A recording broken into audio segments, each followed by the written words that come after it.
Is it not enough to exist to be a person?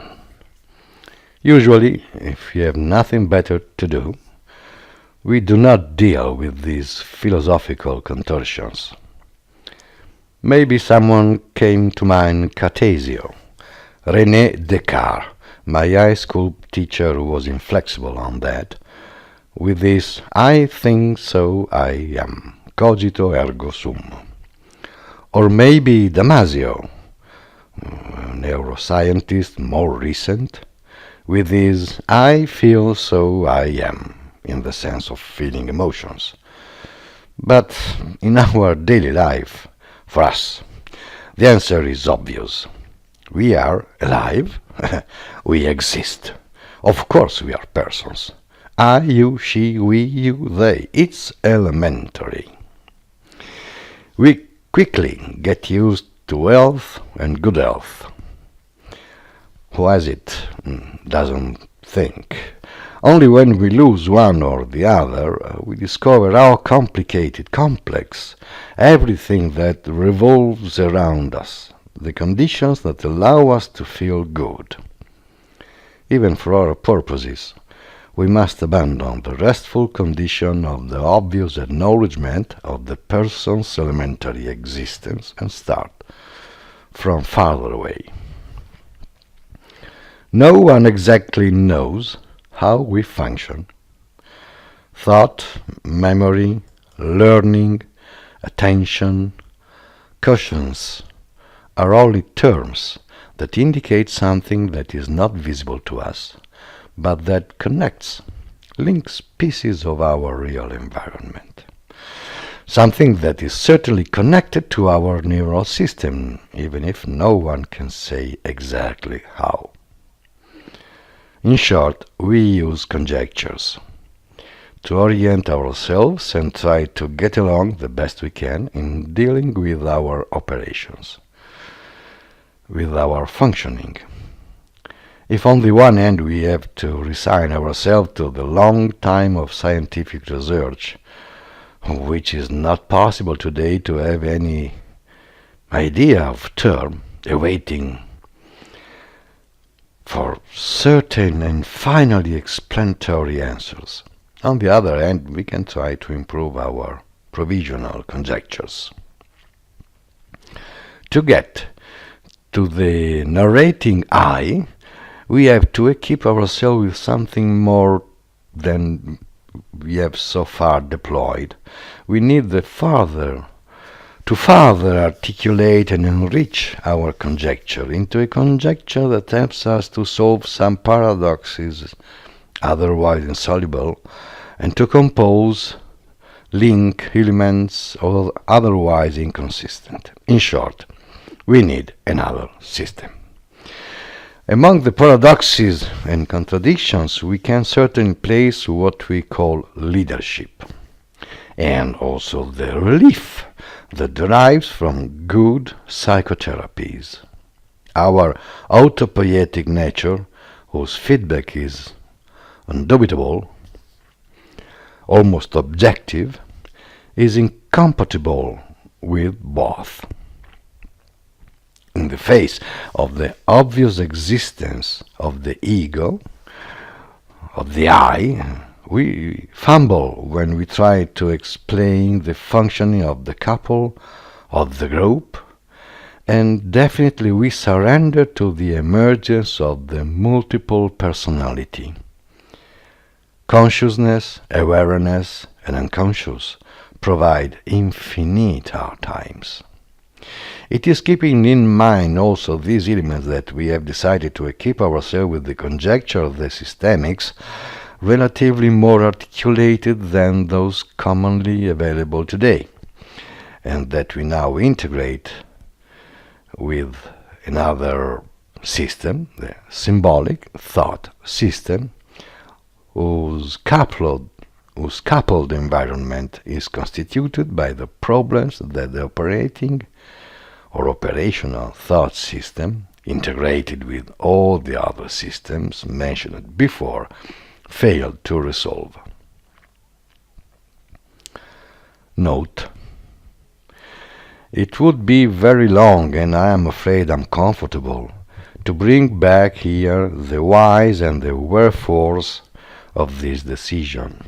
So I postpone at a later time the task which I partly played in my previous work a few years ago. As we have seen so far, the reference to other scholars is reduced to the bone, not to say non-existent. Unfortunately, my research obtained zero results. Things, as we are looking at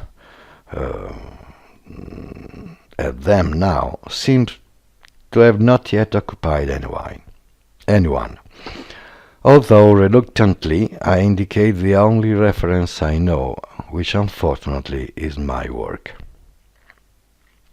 End of the note. It is in our common observation to distinguish, with less or more ease, the thoughts that concern things and relationships between things from thoughts, from thinking that concern thoughts that concern things and the relationships between things. Thought on thinking on thought is other from thought about things. Nothing new. An excellent and complete collection of the ways of thinking about thoughts is available to us for over 2,000 years.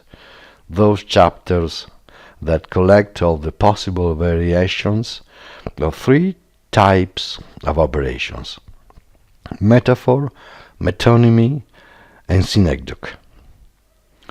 One of the most common deadlock of operational thinking is to treat the part as if it were the whole.